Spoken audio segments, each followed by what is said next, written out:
Bueno, el día de hoy vamos a platicar de incontinencia. La incontinencia se divide en dos: incontinencia vesical e incontinencia fecal. Vamos a platicar el día de hoy, no nos va a dar tiempo de más, de la incontinencia vesical, que nos da muchos problemas. Es muy frecuente. Empezamos, primero que nada, con la definición.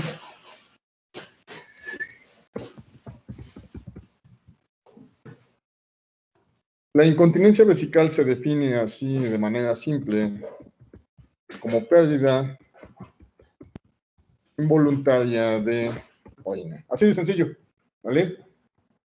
Se divide en cuatro. Se clasifica en incontinencia de esfuerzo,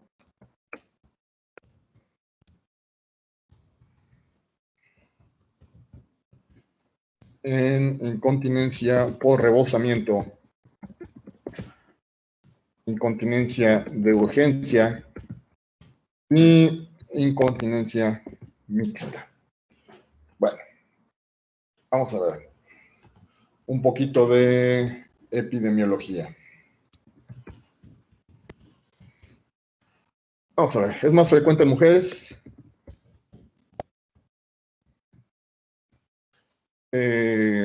Es causa de IBUS de repetición. Puede ser causa de aislamiento y hasta de depresión. Y en algunas personas predispuestas hasta de ansiedad. ¿Vale? ¿Por qué creen ustedes que sea más frecuente en mujeres? ¿Qué diablos? ¿Qué les pasa a nuestras abuelas? Porque la mayoría fueron multíparas. ¿La mayoría de ellas qué, hija? Por la multiparidad. Por multiparidad. Exacto, esa es la predisposición. De hecho, casi siempre pasa en aquellas mujeres que tienen por lo menos 3 embarazos. Eso dicen los textos. Sin embargo, chavos, en la práctica clínica nos encontramos incontinencia en pacientes que han tenido un solo embarazo. Uno solo, ¿sale? Pero entonces, más frecuente en mujeres multíparas. Aunque esto, insisto, no es siempre la regla. Epidemiología. Luego, es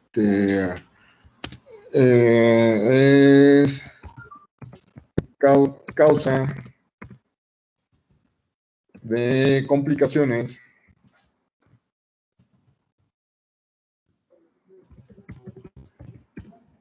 en pacientes inmóviles. Decíamos ayer, ¿no? Aquellos pacientes que son incontinentes les va peor que aquellos que son continentes. Representa alto costo. Los medicamentos que utilizamos, tolterodina, oxibutinina, no son baratos. Y además, el manejo puede precipitar, o vamos a ponerle complicar,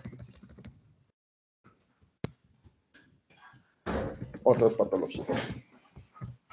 Por eso es que nos da mucha lata, por eso es que nos da tanto trabajo el manejo de la incontinencia.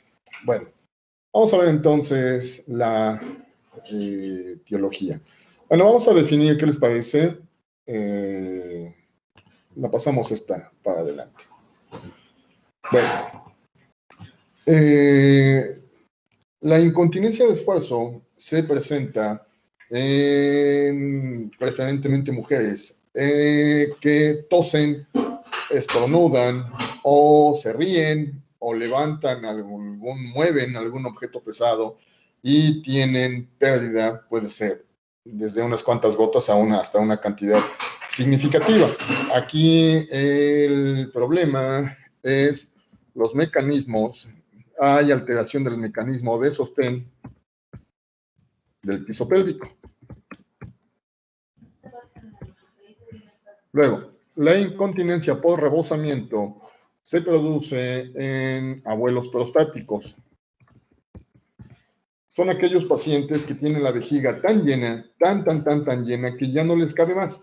Entonces, de repente se mueven, se desplazan, hacen algo que aumente la presión intraabdominal y sale la orina. No porque estén orinando como tal, simplemente la vejiga está tan llena. Incluso estos pacientes, estos abuelos, pueden llegar a presentar la condición que se llama globo vesical. Tienen su hiperplasia prostática a tope, a lo que da, que tienen una orina residual bien cañona. Insisto, muchos de ellos van a presentar hasta globo vesical y se sale la orina porque ya no cabe más, ya no es capaz la vejiga de contener más. Entonces, pues se están mojando a cada rato. La incontinencia de urgencia es aquella en donde el paciente, se afecta por igual a hombres y mujeres, en donde de repente tiene la sensación así inminente y urgente de vaciar la vejiga. Y de hecho puede que ya no llegue. La incontinencia de urgencia es muy frecuente cuando existe infección de vías urinarias, o si no, por lo menos una cistitis. Entonces, vamos a ponerle cistitis. Cistitis y una IVO. Y la mixta, que probablemente sea la más frecuente, es una combinación de alguna de ellas. ¿Vale? Bien. Vamos entonces a la etiología, que ya mencionamos algunas causas. Vamos a ver. Etiología. Entonces, multiparidad, prostatismo, infección de vías urinarias, vejiga neurógena. ¿Cuál más? A ver, chavos, ¿cuál más creen ustedes que sea la posible causa? ¿Qué más? ¿Cirugías pelvianas? Podría ser cirugías pélvicas complicadas, ¿no? Sí, o mal realizadas. O bien recurrentes. Sí, así es. ¿Qué más? ¿Qué más? ¿Uso de diuréticos? Uso de diuréticos, por supuesto. Ya quedamos, ¿no? Hay que ser muy cuidadosos con los diuréticos, con los viejos. Muy cuidadosos. ¿Qué más? Enfermedades neurodegenerativas también podría ser. Va de la mano con vejiga neurógena. Ok. Es vejiga neurógena, sí. Por eso, por ejemplo, en pacientes con sección medular, te pueden hacer incontinencia en algún momento, sí, así es. O algunos te hacen, por ejemplo, al revés. Algunos te hacen una vejiga hiperreactiva. De hecho, te lo vamos a poner acá.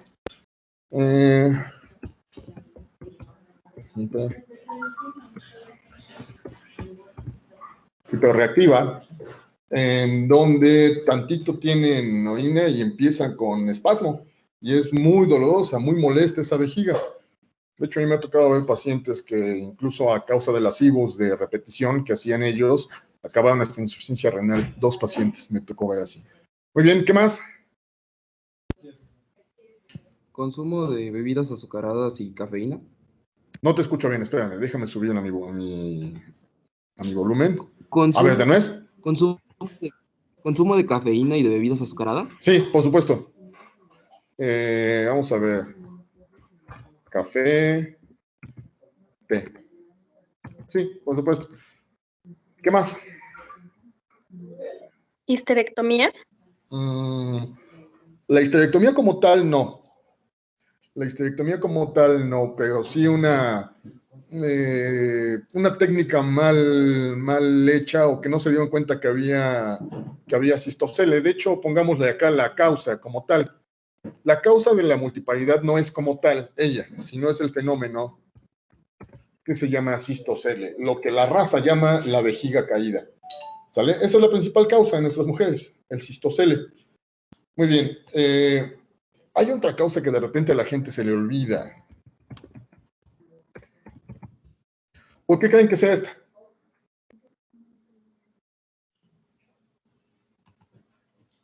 ¿Por qué diablos creen ustedes que la diabetes puede ser causa Por la de poliuria y la incontinencia? polidipsia.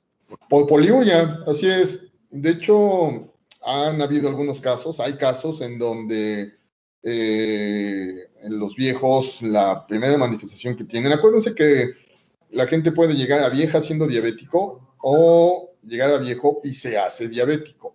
Cuando entonces los pacientes empiezan con poliuria, es decir, cuando un diabético empieza con cifras altas de glucosa, pues esto aumenta la osmolaridad y eso hace una uresis osmótica.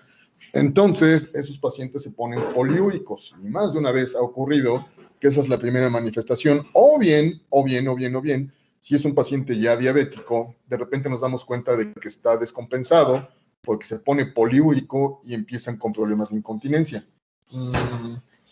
Ya platicamos, ¿cuál es la diferencia? Se parecen, pero no son iguales, entre poliuria y polaquiuria. ¿Cuál es?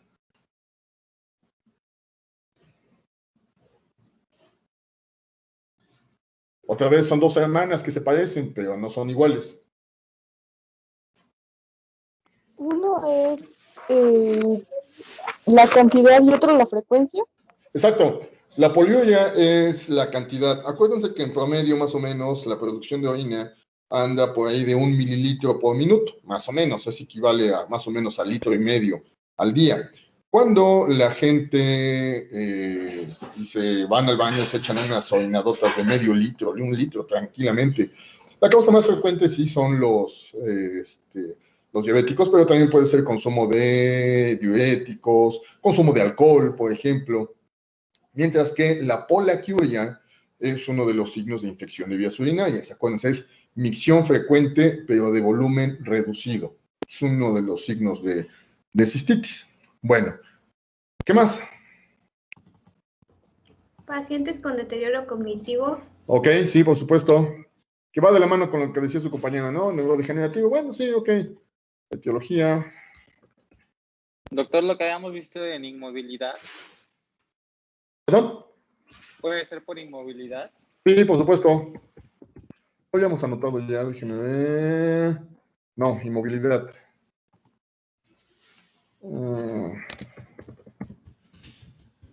Más.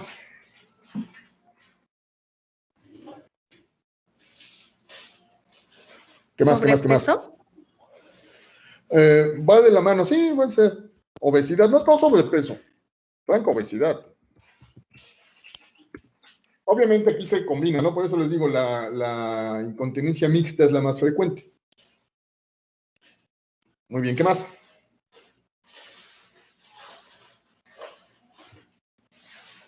¿Qué más? Accidentes cerebrovasculares.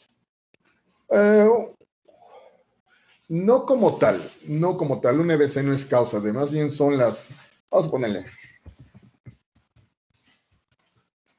secuelas de EBC, porque al final de cuentas, muchas de ellas van a acabar en vejiga neurógena. Y de hecho, pues aquí le ponemos, ¿no?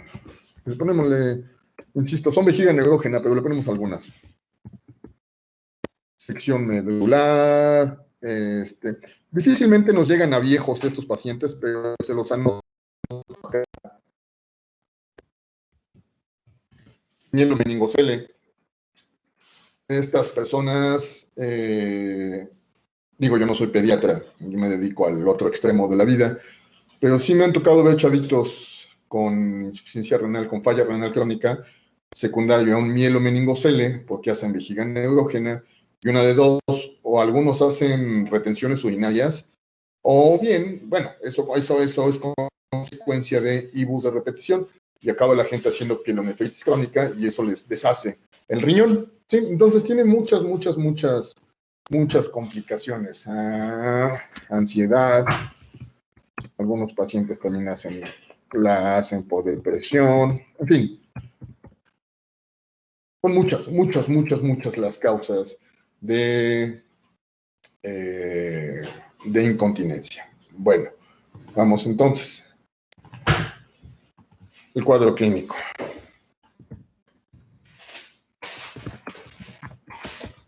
No hay mucha complicación acá, ¿no? fuga o pérdida constante o intermitente de orina. Algunos nos van a hacer sintomatología de infección de vías urinarias, ¿vale? Algunos otros pacientes nos van a presentar, por ejemplo, pues es que esto es más bien en niños, en abuelos, más bien lo llamamos dermatitis en región genital. Aquellos pacientes que se maceran, ya platicábamos el día de ayer, ¿no? Esa condición en donde la piel está humedecida, pues van a presentar tipo de dermatitis. Algunos, por ejemplo, los diabéticos, van a presentar micosis recurrentes. Cada rato vamos a estar con esos problemas. En pacientes con IBU, vamos a encontrar disuria, tenesmo. En algunos otros, ¿cómo se llama la actividad sexual dolorosa? Dispareunia. Dispareunia, ¿sale? Por cierto, no les había platicado, en las IBUs hay un fenómeno que se llama cistitis de la luna de miel. Este es de gente joven, ¿vale? Son pacientes que inician actividad sexual y empiezan con infecciones de vías urinarias recurrentes. Es hasta cierto punto muy frecuente y hasta cierto punto normal. Pero bueno, ok. Entonces, así va el asunto. Pueden presentarnos, vaya, cuánta cosa, ¿no? Pero estas son las más frecuentes. Bueno, ahora para el diagnóstico.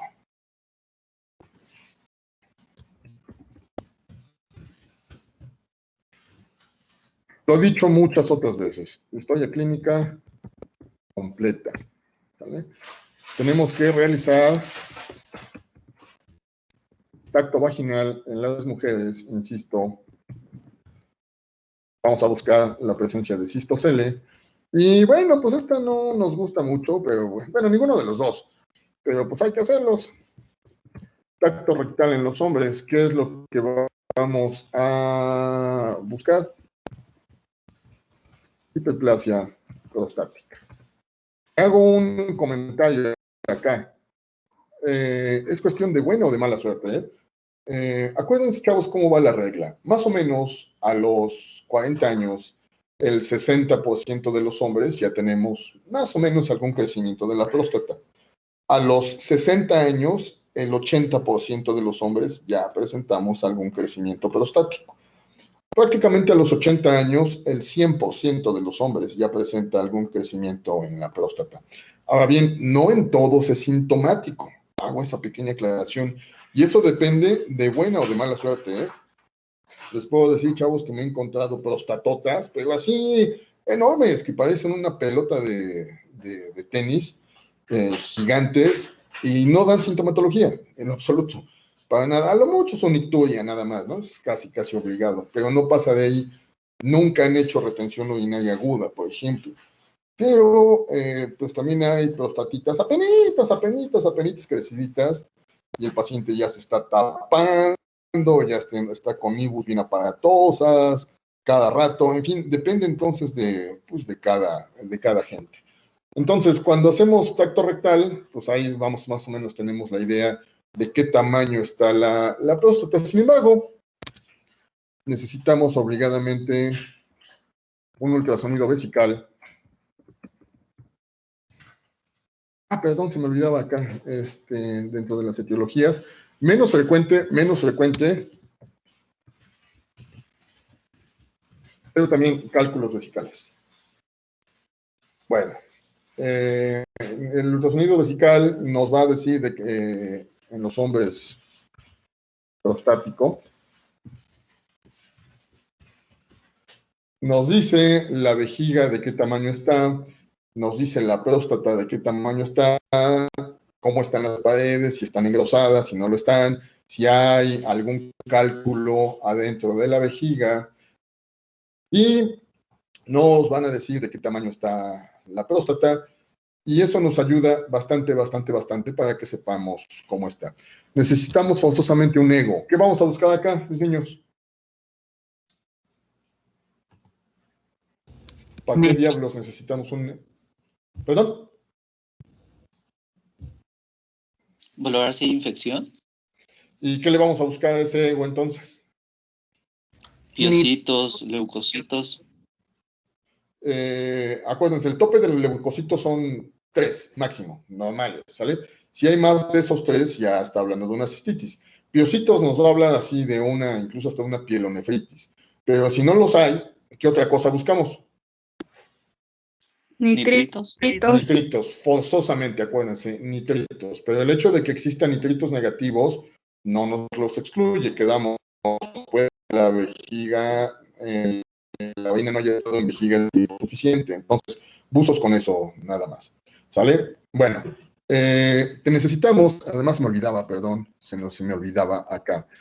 El ultrasonografista regularmente nos lo indica, ya saben que va así. Nos va a dar un recuento que se llama orina residual. Entonces se le toma el ultrasonido al paciente, se le coloca el transductor y demás cosas. Obviamente debe de haber tomado pues, un buen tanto de agua antes de, para que sea confiable. Y después se le pide al paciente, regresa el paciente del baño, ya vació la vejiga, y lo vuelve a revisar el ultrasonografista. Y nos mide qué cantidad de orina se queda en la vejiga. Puede ser desde muy pequeña, 10, 20%, hasta hay veces que son bien aparatosas, 25, 30. Y me ha tocado ver abuelos que tienen 50% de orina residual, ¿no? Y pues eso es mal dato, porque eso ya sabemos que nos los va a estar predisponiendo a las IBUs de repetición. Nosotros regularmente hasta acá nos quedamos, ¿sale? Podemos tomar los demás, ¿no? O sea, biometría hemática, química, pero en realidad esos no nos van a aportar gran cosa. Es el ultrasonido el que nos da abundante información. Por ejemplo, los gringos toman tomografía, resonancias. No, nosotros no, nosotros no, ultrasonido más que suficiente. Y la historia clínica completita. Con eso entonces hacemos ya el diagnóstico de la incontinencia vesical. Bueno, hasta acá estamos correctos, ¿vamos bien? ¿Alguna duda?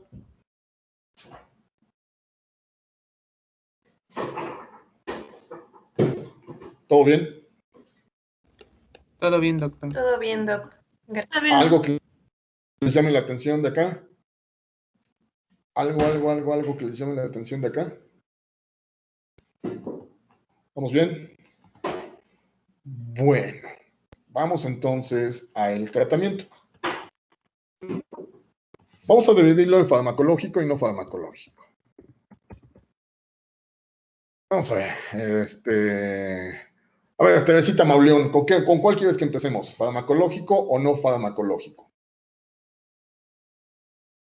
Dímelo. ¿Cuál, mija? Farmacológico. No farmacológico. ¿No farmacológico? Sí. ¿No farmacológico? Sí, no farmacológico. Ok. Bueno, vale.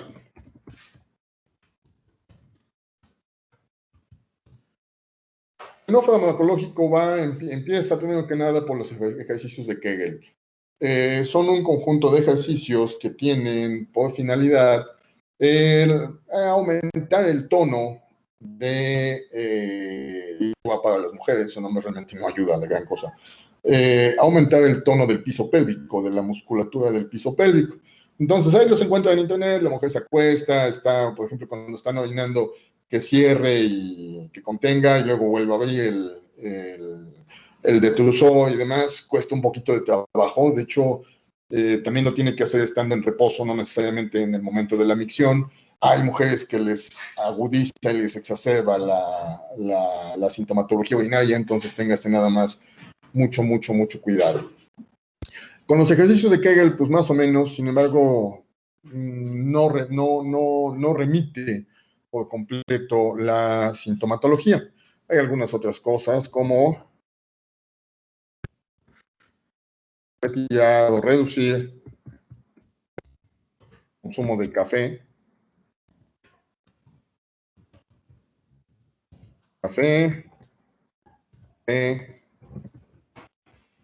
alcohol, ¿vale? Algunos de los que ya habíamos visto en las CIBUS, usar ropa de algodón.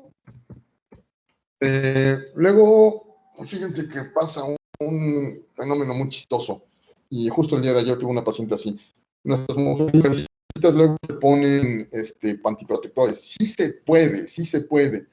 Nada más que puede que caigan en un círculo vicioso, en donde sí les contiene la orina, pero eso les produce maceración de los tejidos, maceración de la piel, y pues entonces entramos con que eso les produce todavía más sintomatología. Otra cosa que les recomendamos también es, vamos a poner, uso de jabón con pH neutro en región genital. El famoso Lactacid, por ejemplo, ayuda bastante, porque luego me han tocado abuelitas que se bañan con su jabón sote. Digo, el jabón sote es muy rico, muy bueno y todo, pero para la zona genital de las abuelas es increíblemente agresivo. Entonces, jabón con pH neutro, o si no, un jaboncito de bebé exclusivamente para esa zona. Y eso nos aliviana bastante, ¿sale? Micción frecuente, de manera que no estemos con problemas de vejiga llena. Y pues no le podemos pedir que deje de reírse, que deje de estornudar, pues eso está bien cañón. Pero sí, los ejercicios de Kegel nos ayudan a que esa pérdida, insisto, realmente no la contienen del todo, pero sí ayuda bastante. Entonces, con eso vamos. Después, el tratamiento farmacológico.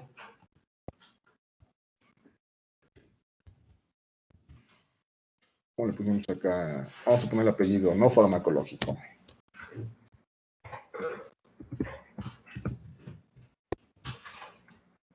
Bueno, también acá, perdón.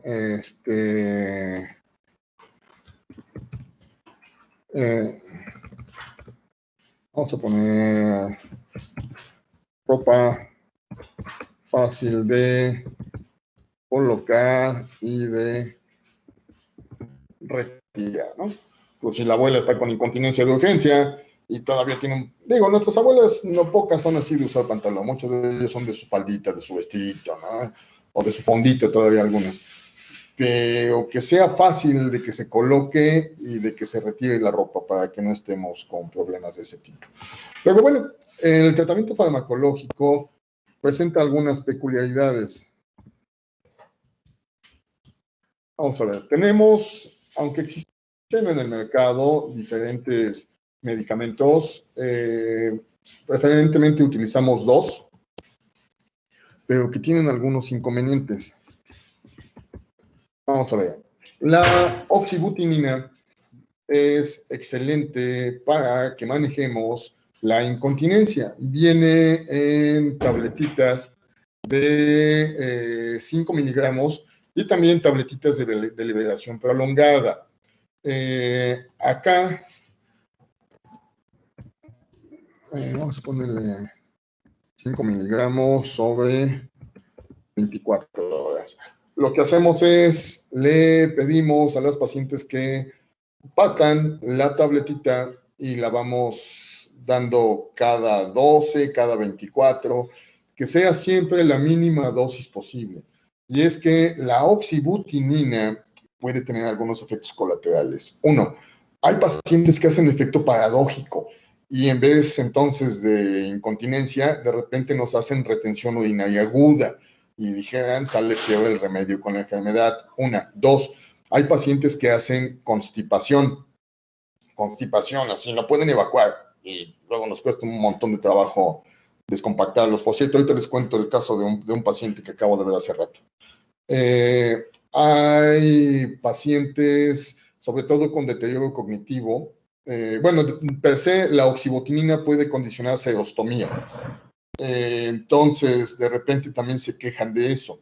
Y pues no nos gusta, ¿sale? No nos gusta que la gente ande con la boca seca. Y en pacientes con deterioro cognitivo, en quienes los tenemos con olanzapina, con ribastigmina, los tenemos con donepezilo, pues de repente se hace más marcada y más aparatosa esa serostomía secundario a los anticolinesterasas. Entonces, nos hace más marcada la serostomía, es decir, la boca seca con la que están nuestros pacientes. Por eso es que hay que ser muy cuidadosos, muy cuidadosos y tenerlo a la mínima dosis posible, ¿sale? Buzos con eso, no sé que después les hablen que el abuelo o la abuela ya no pueden orinar. Esa es una. El otro medicamento es la tolterodina. También es muy buena la tolterodina, vienen tabletitas de 1 o de 2 miligramos. Y 2 miligramos en 24 horas. Igual, la misma regla. Uso medio.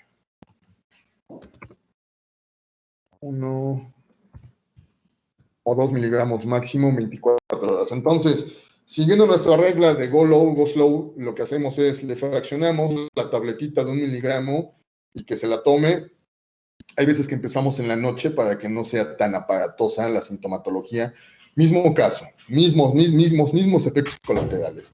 Serostomía, posibilidad de retención urinaria aguda, posibilidad de constipación y tratar de tenerlos el menor tiempo posible. En lo que le damos, a lo mejor, en lo que le damos tiempo para que haga sus ejercicios de Kegel y que más o menos medio fortalezca el piso pélvico. Y si es posible, les digo, la oxibutinina en la I de liberación prolongada, esa no se fracciona. Entonces, pues le damos con oxibutinina rápida, 1 mes, 3 semanas, y después intentamos suspenderla. Si no se puede, entonces pues ya nos lo saltamos a liberación prolongada. Ahí le vamos haciendo.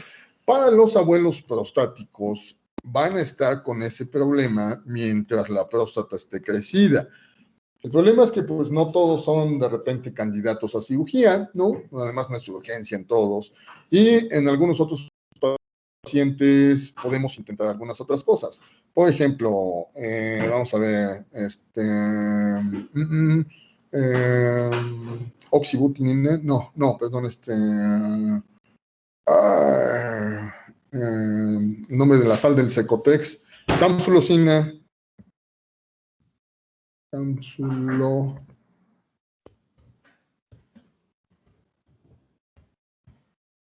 tamsulosina o finasteride. La intentamos con alguna de esas en pues un intento de que la próstata se desinflame un poquito, reduzca un poquito su tamaño y pues con eso nos permite que no hagan tanta orina residual y entonces disminuye el problema de rebosamiento en este tipo de pacientes. Insisto, a los hombres en realidad los ejercicios de Kegel no les ayudan prácticamente de nada, no les hacen gran cosa en ellos. Y la última opción de tratamiento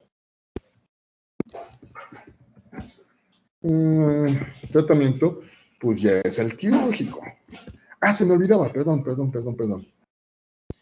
Muchos pacientes van a tener problemas de que la propia menopausia nos va a causar problemas porque pues toda la zona de la mucosa está seca, ¿no? Es prácticamente una condición inherente al envejecimiento y pues eso también nos predispone a la incontinencia o por lo menos si no las infecciones.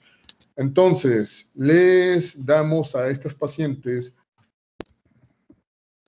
estriol en óvulos, que viene a dosis bajitas, nombre comercial Ovestin, y se los vamos dando un ovulito cada tercer día 5 o 10 dosis máxima, exageradamente. No más de 15 días, idealmente. Y con eso se vuelve a humidificar la mucosa de la región vulvar. Y pues con eso también las mujercitas recuperan un poquito el tono del cuello vesical y eso nos mejora también bastante. Ojo, nada más asegúrense que esta mujercita no esté con problemas de cáncer de mama ni cáncer de útero, ¿sale? Buzos con eso. Y en general nos ayuda bastante el uso de los óvulos en pacientes posmenopáusicas. Bueno, y ya la última es el tratamiento quirúrgico. Vamos a ver. Una colpoperineoplastía en las mujeres es aquel procedimiento en donde se, pues casi se reconstruye el piso pélvico y con eso nos mejora bastante. Se les quita a las pacientes esa llamada vejiga caída, que ya dijimos que se llama cistocele, y nos mejora bastante la sintomatología. Y en los hombres no nos queda de otra más que la prostatectomía. La que preferimos es la que se llama RTU, que es la resección transuretral. Las primeras técnicas de prostatectomía que se desarrollaron fueron las suprapúbicas. Entonces se le hacía una incisión por arriba de la sínfisis del pubis, después se entraba a la vejiga y después ya el cirujano realizaba la resección de la próstata.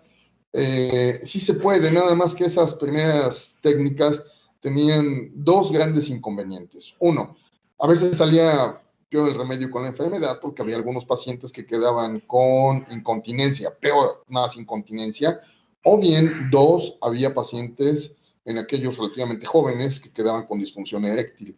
Las nuevas técnicas ya no tienen tanto problema y la RTU es una verdadera chulada, chavos. Prácticamente se hace por cistoscopía. Entonces, el paciente se recupera muy rápido. El problema es que nos hacen unos sangradeos bien cañones, pero la evolución es más benigna, la recuperación es más rápida, siempre es bien aparatosa cuando nos mandan a los abuelos con sus ondas, porque los primeros días salen así, dijera la gente, cuajarones, ¿no? Así le llaman, es hematuria macroscópica. Es una hematuria macroscópica así a todo lo que da. De hecho, a mí me ha tocado ver pacientes, chavos, que tenían hemoglobina de 12 cuando pasaron a quirófano y después de las 2-3 semanas de convalecencia, que son sangrados bien aparatosos y acaban con hemoglobina de 8. Tienen unos sangradeos bien cañones. Me ha tocado también ver pacientes que resangran después de que se les quita la sonda.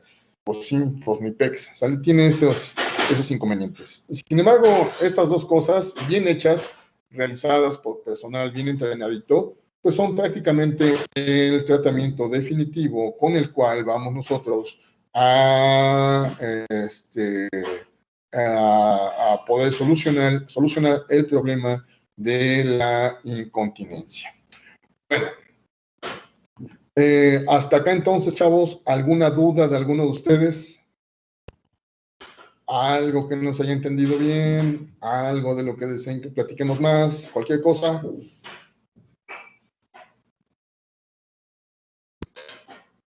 ¿Todo bien? ¿Todo entendidísimo? Todo bien, doctor, gracias. Todo bien, doctor. Gracias. ¿Y entonces? Ok, bueno. Sí, Todo bien, doctor. Ok. Les quería platicar de un caso. Acabo de regresar hace ratito del hospital. Me pidieron que viera un paciente joven, 46 años, 47 años, con sangrado de tubo digestivo alto. Empezó con vómito en pozos de café. ¿Qué significa eso? ¿Qué significado tiene, chavos, el vómito en pozos de café?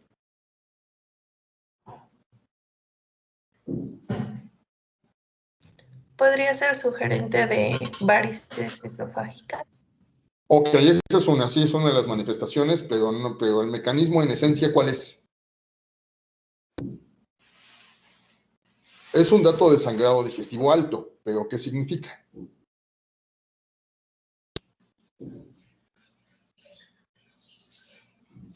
Bueno, vean, el vómito en pozos de café no es necesariamente activo, ¿vale? Es un vómito que tiene aspecto, precisamente así se le llama, de pozos. Bueno, nosotros aquí le llamaríamos asientos de café. Si alguna vez ustedes han tomado café legal, por ejemplo, o café de grano que hayan puesto, cuando de repente se le van esos pequeños granitos, así tiene el aspecto ese vómito. Es sangre parcialmente digerida. Otro ejemplo, como su compañera decía, la hematemesis, sí, nada más que la hematemesis en el sangrado por varices esofágicas es un sangrado muy aparatoso. En algún momento, inevitablemente, los pacientes te hacen hematemesis. Y, pues, de hecho, este paciente así le empezó. Empezó el día de hoy en la mañanita, con pozos de café, y ya más tardecito presentó hematemesis franca. El asunto es que no es la primera vez que este paciente tiene este fenómeno. De hecho, su problema en el fondo es alcoholismo. Y es de esos pacientes que nada más le entran al alcohol y no comen. Y estos pacientes inicialmente vomitan moco. Acuérdense, chavos, el moco es un mecanismo de defensa del organismo. Y, perdón, es cuando nos dicen los borrachos, ¿sabes qué? Es que voy al baño y no vomito nada más así, baba. Pues sí, es un vómito de tipo mucoso. Está inflamada la mucosa y su manera de defenderse, pues es la producción de moco. Sin embargo, llega el momento en que los pacientes, por lo menos hablando de borrachos, hacen un fenómeno que se llama gastritis erosiva. No son necesariamente úlceras, pero sí son muy parecidas. Es una irritación tan extensa, tan marcada de la mucosa gástrica, que empiezan a sangrar así como que de puntos inespecíficos. Y te hacen entonces, insisto, si no es activo o si no es abundante, te hacen vómito en pozos de café, pero llega a ser tan aparatoso que te hacen franca hematemesis. Ahora bien, ¿qué otro fenómeno creen que presenten estos pacientes que tienen sangrado digestivo alto? ¿Qué tenemos que preguntarles obligadamente a estos pacientes?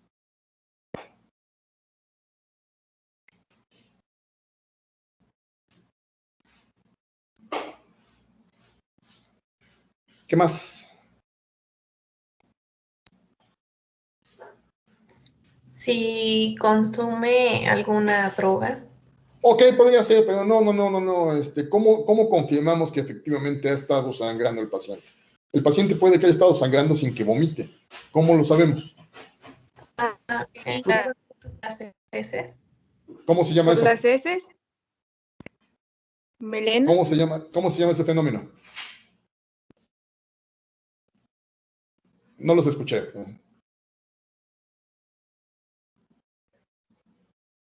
¿Cómo se llama esa pigmentación? ¿Y qué significado tiene? ¿Es la melena? Melena. Acuérdense, la melena es la pigmentación negruzca, irregularmente muy fétida de la materia fecal. Yo le estaba preguntando al esposo, oiga, mija, ¿les ha evacuado? Y siempre la comparación. No, hematoquesia se parece, pero no es igual, Luis Alberto. Ahí va, ahorita les explico. Siempre la comparación que hacemos aquí en México, le preguntamos, oiga, mija, ¿ha evacuado negro, así como zapote? No, pues sí, pues ¿desde hace cuánto? No, pues desde hace 3 días. O sea, carajo, desde hace 3 días estaba con sangrado digestivo, nada más que no había sido tan aparatoso. No había llegado a hacer vómito en pozos de café, ni mucho menos una hematemesis. Eso nos habla entonces de que el sangrado ya tiene algún tiempo. Luego, la hematoquesia, Luis Alberto, hay algunos conceptos ahí que también se parecen, pero no son iguales. La hematoquesia es la presencia de materia fecal mezclada con sangre y se diferencia de la rectorragia en que es una evacuación franca de sangre, no necesariamente materia fecal, sino el paciente, tómala, ahí te va, dije a la gente también cuajadones de sangre, son coágulos a veces lo que te está aventando la gente. Que sí puede un sangrado digestivo alto ser tan profuso que el paciente te hace hematoquesia o incluso rectorragia. Es un punto a tener en consideración, pero las causas son distintas. Por ejemplo, la hematoquesia va de la mano con fisuras anales, va de la mano con hemorroides, con pólipos. Y la rectorragia, pues también te la pueden producir esa, pero eso regularmente son úlceras a nivel del recto, cosas así más, proctitis, cosas así más cañonas. Entonces, pues sí, chavos, esta persona, les digo, tiene ese consumo de alcohol tan cañón, tan intenso, que te llegan a hacer de esas gastritis erosivas y pues son bien difíciles de controlar algunas veces, ¿no? Tuvimos que dejar sonda nasogástrica puesta ahorita para ver si sigue activo o no el sangrado, y pues si sigue activo, pues va a tener que pasar mañana endoscopía, Nipex, ¿sale? Nipex. Ahorita de mientras lo dejé con una infusión de omeprazol, una dosis alta de omeprazol, 40 miligramos en bolo, y después una infusión de omeprazol para que se vaya inhibiendo por completo. Les tenemos que echar sucralfato para que vaya haciendo una capita mucosa que inhiba el sangrado. Hay pacientes que ni así los controlamos, les tenemos que hacer pues, prácticamente lavados de la mucosa gástrica, les pasamos soluciones frías, en todos los hospitales hay soluciones frías, entonces se las pasamos a través de la sonda y luego lo retiramos y así lo vamos. Pasamos un tanto, lo dejamos tantito y luego la volteamos o la dejamos a derivación la sonda. Y esos pacientes te pueden hacer un montón de problemas, chavos. Te pueden causar, por ejemplo, alcalosis, te hacen un tipo muy cañón que se llama alcalosis hipoclorémica. En fin, te dan mucha lata, mucha lata. Y este pobre tipo, además, pues, insisto, no es el primer evento que tiene de ya le ha pasado antes, pero pues como todo buen borracho que se detiene así de repente, pues ya estaba con problemas de polidipsia, le dejé líquidos altos, y pues le tuve que dejar un lleguecito de diazepam, ¿no? Porque pues si no vaya a ser delirium tremens ahí en el hospital. Sí, pasa. Acuérdense, esos grandes borrachotes nos dan muchos problemas. Vos Nipex, ¿sale? Nipex, te vas a sacar cuando estén en urgencias, acuérdense de mí. Les van a llegar en algún momento, luego pasan después de las fiestas, después del puente, te llegan a los 3-5 días. ¿Qué pasó? Porque apenas, nada, pues es que empezó a chupar desde antes del puente y hasta ahorita apenas le dijo, sí, carajo, ¿no? Ya te lo llegan ahí, o luego, por ejemplo, los cirróticos que ya te llegan con franca hematemesis, de esas bien aparatosas por las varices esofágicas. En fin, tenemos muchos problemas acá de salud, secundario al modo en el que vivimos, al modo en el que es nuestra gente. Sí, tenemos una altísima incidencia de alcoholismo, y en gente joven, mucho. Les iba a platicar de otra cosa. A la esposa de este tipo, yo la conozco porque yo veía a su papá. Su papá era un renal crónico, bien cañón, que estaba primero en diálisis peritoneal, cada rato les hacía peritonitis porque la esposa le hacía los recambios, pero no se les hacía con el cuidado correspondiente. Entonces, cada rato estábamos con problemas de peritonitis, no se lavaba las manos, cada rato me lo infectaban al pobre tipo. Y llegó el momento en el que ya no era pues, óptima la diálisis peritoneal, tuvimos que meterlo en hemodiálisis, estaba desnutridísimo, bien cañón, tenía esas uñas blancas, una leuconiquia bien cañona, el líquido de diálisis salía así como agua de piña por la peritonitis que tenía y demás. Total que bueno, ya después de tanto se estabilizó, ya se fue a su casita y acuérdense que los pacientes renales tienen restringidos la cantidad de líquidos. Entonces, en esos pacientes es muy frecuente, muy seguido hacen constipación, muy seguidos. Y además en él se sumaba otro fenómeno que ya hemos visto, ¿no? La inmovilidad. Pues estaba asténico, adinámico, anémico y pues restricción de líquidos. No se movía. Él no tenía problemas de tiroides ni problemas de potasio, pero tenía dos factores en contra: restricción líquida e inmovilidad.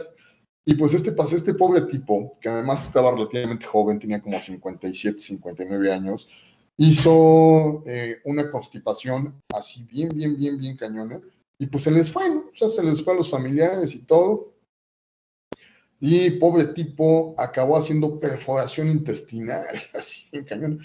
Hizo una peritonitis a razón de eso, y que se pela. Digo, pobre tipo, porque ya había pasado un montón de cosas bien cañonas, se había salido de ellas. Pero pues en esos casos sí está muy cañón, ¿no? Entonces, tenemos que andar vigilando que evacúen constantemente los pacientes para que no estemos con ese tipo de problemas. Entre más tiempo pase la materia fecal en el recto, en la ampolla rectal y después en el sigmoides, más difícil es que salga, ¿no? Ya lo veremos en su momento. Es la hermana opuesta de la incontinencia. La constipación es bien cañona, chavos. Y luego hay pacientes que literal se les hace una piedra pómex en el recto. Así bien cañón y te cuesta mucho trabajo sacarla. O luego cuando la sacan, les queda, se les hacen fisuras en la región anal. En fin, un montón de cosas que les pasa a los pobres tipos. Entonces, por eso cuando pasen visita, chéquense, pregúntenle a los familiares cómo está evacuando, cómo es que está orinando, ¿sale? Revisen si todo está bien y si algo no, insisto, si está oligúrico, si está anúrico o si no está evacuando, chéquense cuál es la causa, ¿sale? Y por cierto, les quería comentar otra cosa. De esto que hablábamos de que la vejiga debe de estar llena, he tenido pacientes renales ya en hemodiálisis que pues por alguna razón empiezan con hematuria macroscópica y demás, y pues les tenemos que mandar su ultrasonido vesical. Y no falta el radiólogo que les dice, no, tómese 2 litros de agua. Y los pacientes le dicen, no, pues que yo ya no orino, o sea, tengo insuficiencia renal, ve, aquí está mi Majud que ha puesto. No, tómese 2 litros de agua, sino... Y pues los hacen que se tomen 2 litros de agua, no orinan ni por accidente, y lo único que nos hacen es que después no los devuelven, ya en falla cardíaca, por sobrecarga de volumen y demás cosas. Entonces, en pacientes que por alguna razón no les sea tan fácil la ingesta de líquidos, lo que hacemos es les metemos una sonda, una Foley, y les llenamos la vejiga con solución, ¿sí? Con simple y llana solución. Ya hace entonces el radiólogo el estudio y después ya retiramos la sonda, la drenamos la vejiga y retiramos la sonda. Y con eso, light y sencillo, ¿sale? Buzos, no sea que entonces alguno de ustedes vaya a hacer radiología y quiera poner a un renal a que se chute 2 litros de agua, porque no va a orinar esos 2 litros de agua. Y lo único que va a orinar es sobrecarga de volumen con el inminente riesgo de falla cardíaca que hacen estos pacientes. Bueno, ¿estamos bien entonces, chavos? ¿Alguna duda? ¿Algo que no se haya entendido? ¿Algo de lo que deseen que platiquemos más? ¿Todo bien? Sí, doctor, gracias. Bueno, quien guste, el día de mañana nos estamos, chavos, encontrando en la